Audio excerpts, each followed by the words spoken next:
जय हिंद। इस वीडियो में हम अपरिमेय संख्या के बारे में पूरी तरह से सीखेंगे।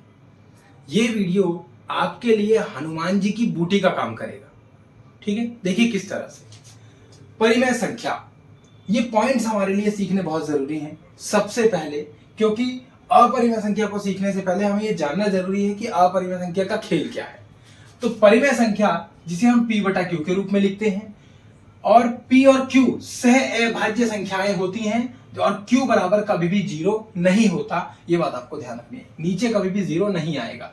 अपरिमेय संख्या जिसे हम p बटा क्यू के रूप में नहीं लिख सकते, जिन्हें हम p बटा क्यू के रूप में यानी कि जिसे हम ऑब्लिक में लिख सकते हैं वो परिमेय संख्या है, जिन्हें हम नहीं लिख सकते वो अपरिमेय संख्याएं होती हैं। कुछ उदाहरण भी दे रखे हैं मैंने, जैसे √2, √3, √5, √7, √6, √8 भी होगा, 9 नहीं होगा क्योंकि उसमें से 3 बाहर आ जाएगा। देखिए इस तरह से, अगर मैं √9 को इधर लिखता हूं तो इसको मैं 3 गुना 3 और जोड़े में से एक 3 बाहर आ जाता है, तो ये एक, और फिर इसके नीचे यदि मैं 1 लगा दूं तो ये एक परिमेय संख्या के रूप में आ गया। हर अगर कुछ नहीं होता तो 1 होता है, तो ये एक परिमेय आ गया। 4 भी नहीं होगा, उसमें से भी 2 गुना 2 करके बाहर आ जाएगा।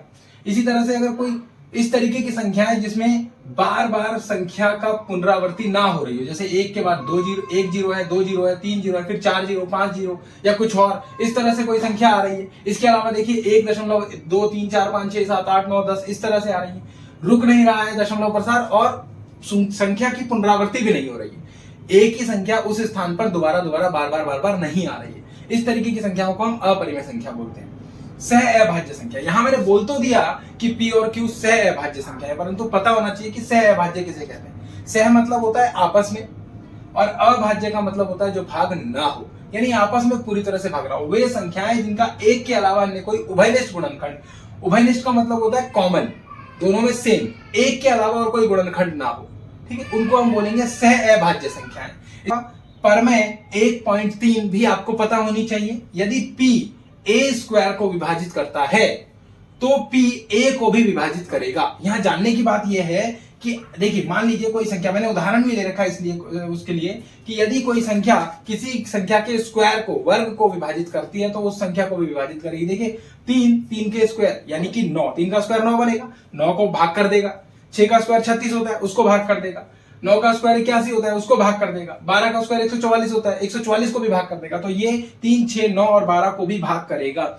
आप किसी और संख्या से भी इसका उदाहरण ले सकते हैं, एग्जांपल ले सकते हैं। ये पॉइंट्स आपके लिए बहुत ज्यादा जरूरी है क्लियर होना। आगे हम चलते हैं अब क्वेश्चन की ओर। देखिए ये परमेय 1.4 में दिया गया है कि √2 वर्गमूल 2 एक अपरिमेय संख्या है। इसको हम कंट्राडिक्टिव मेथड, जिसको हम विरोधाभासी विधि से हल करेंगे। तो ये देखिए, माना वर्गमूल 2 एक परिमेय संख्या है जो दिए गए के विपरीत है, जो दिए गए के विपरीत है, यानी कि दिया है अपरिमेय, हमने मान लिया परिमेय, तो विपरीत हो गया, उल्टा हो गया उसका। अब हम यहां पर लिख सकते हैं कि वर्गमूल 2 बराबर p बटा q। क्यों? परिमेय संख्या मान लिया तो वर्गमूल 2 को हम p बटा q के रूप में लिख सकते हैं, हमने मान लिया इसलिए, है ना। अब हम क्या लिखेंगे? अब हम यहां पर लिखेंगे कि यहां p और q सह अभाज्य हैं तथा q बराबर 0 नहीं है। q 0 नहीं है, नीचे कोई 0 भी नहीं है, और ये दोनों आपस में सह अभाज्य संख्याएं हैं, ये भी हमें मानना है। आगे देखिए, मैं दोनों इसको क्रॉस मल्टीप्लाई कर देता हूं तो q इसके साथ गुना हो जाएगा, तो ये p एकम p, और ये हो जाएगा मेरे पास √2 q बराबर p। अब मुझे इसके आगे इसको हल करना है, तो मैं लिख रहा हूं दोनों तरफ वर्ग करने पर। देखिए एक बात ध्यान दीजिए, जब कोई संख्या बराबर इधर लिखा हो, अगर मैं इसे 2 से गुना करता हूं तो इसको भी 2 से गुना कर सकता हूं, अगर मैं इसको वर्ग करता हूं तो इसको भी वर्ग कर सकता हूं, अगर मैं इसको 2 से भाग करूंगा तो मैं इसको 2 से भाग कर सकता हूं। किसी अन्य संख्या से दोनों तरफ यदि मैं समान संख्या से भाग करूं, गुना करूं, तो मैं कर सकता हूं, जोड़ू घटाऊं वो भी मैं कर सकता हूं, ठीक है। ये बराबर का एक बराबर की विधि है, क्योंकि दोनों तरफ से बराबर मैं कर चल रहा हूं उसको, तो मैं दोनों तरफ वर्ग करूंगा तो ये हो जाएगा √2 q का स्क्वायर और बराबर में हो जाएगा p का स्क्वायर। मैं इसको आगे लिखूंगा कि ये 2q का स्क्वायर और बराबर में हो जाएगा p का स्क्वायर। देखिए किस तरह से, दो अंडर रूट से कट गया, अंडर रूट से 2 कट गया, स्क्वायर कट गया, 2 बचा, और क्यू का स्क्वायर तो रहेगा ही रहेगा अभी। अब देखने की बात यह है कि अगर ये 2 इसके नीचे जाएगा तो पी स्क्वायर को भाग कर देगा ये। यहां मैं यही चीज लिखूंगा कि इस चीज का इस्तेमाल करूंगा अब मैं 1.3 का मैं लिखूंगा कि 2 पी स्क्वायर को विभाजित करता है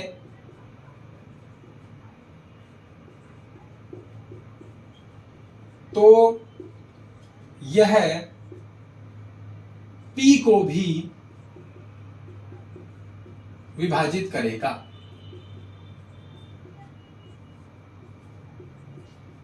और मैंने इसको लिख दिया कि ये कथन A है, मैंने इसको A मानकर चल दिया। देखिए अगर ये P को पूरी तरह से विभाजित कर देगा तो मान लीजिए आपके पास में P बराबर क्या आएगा, 2m। अब ये मैंने कैसे लिखा आपके लिए, देखिए ध्यान दीजिए, मैं यहां पर P को यदि मैं 2 से भाग करूं तो कितने ही पहाड़े में मान लीजिए m बार में मेरे पास P आया और ये पूरी तरह से कट गया, भाग हो गया पूरी तरह से, तो 2m बराबर क्या आएगा, P आएगा मेरे पास में। बस वही चीज मैंने यहां लिखा है। अब मैं इस P को इसको मैं 1 ले लेता हूं और इसके अंदर रखता हूं, तो मैं लिखता हूं कि P का मान 1 में रखने पर, अब मैंने 1 के अंदर रख दिया तो मैंने देखिए P स्क्वायर की जगह मैं लिख रहा हूं 2m का स्क्वायर, बराबर में क्या लिखूंगा मैं, 2q का स्क्वायर। इस P स्क्वायर की जगह मैंने 2m रख दिया है, ठीक है। अब देखिए 2 दूनी हो गया 4m स्क्वायर, बराबर में क्या आ गया, 2q स्क्वायर। मैं 2 को इधर लेकर आता हूं तो ये भाग हो जाएगा। देखिए किस तरह से, 4m स्क्वायर बटे में आया 2 और बराबर में आ गया q स्क्वायर, 2 एकम 2, 2 दूनी 4, ठीक है। आपके पास क्या आ गया, अब आपके पास आ गया 2m स्क्वायर बराबर q स्क्वायर। यहां पर यही वाली स्थिति यहां देखिए नजर आ रही है आपको, तो ये 2 इधर नीचे जाएगा तो q स्क्वायर को भी भाग कर देगा। मैं यही चीज यहां लिखूंगा कि 2 q स्क्वायर को विभाजित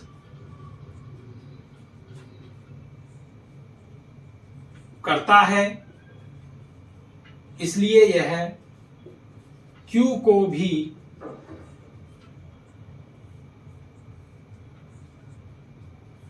विभाजित करेगा।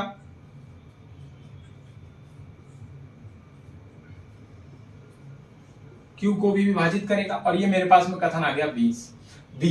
अब देखिए दोनों चीज समझने की है कि 2 यहां भी भाग हो रहा है और P को भी भाग कर रहा है और Q को भी भाग कर रहा है।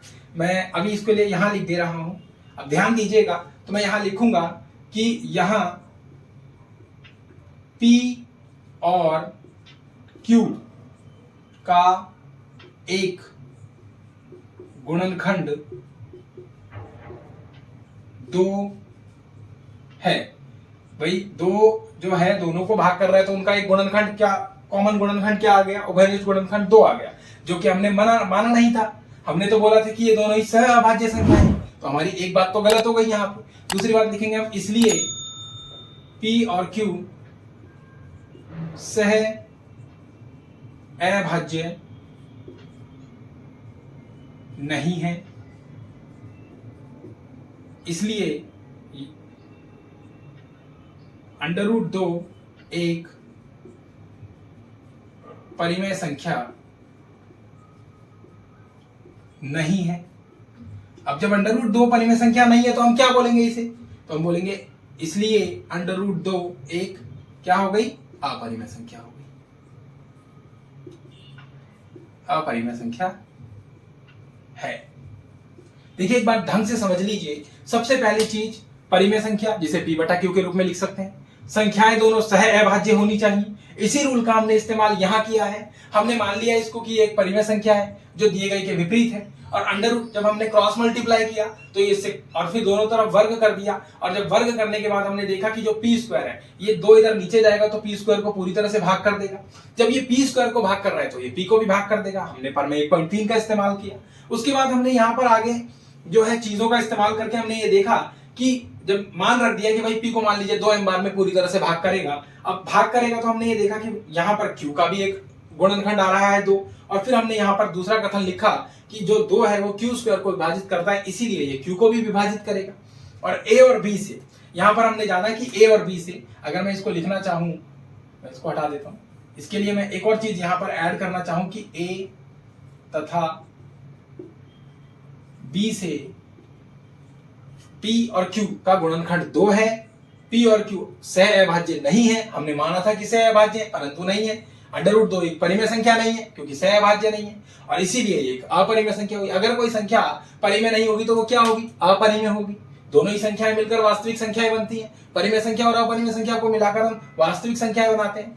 जो संख्या परिमेय नहीं होगी वो अपरिमेय होगी, जो अपरिमेय नहीं होगी अपरिमेय होगी, वो परिमेय नहीं होगी। इस तरह से संख्याओं को समझना है। होप आपको क्वेश्चन समझ में आया होगा। मिलते हैं अगली वीडियो के अंदर। धन्यवाद। जय हिंद।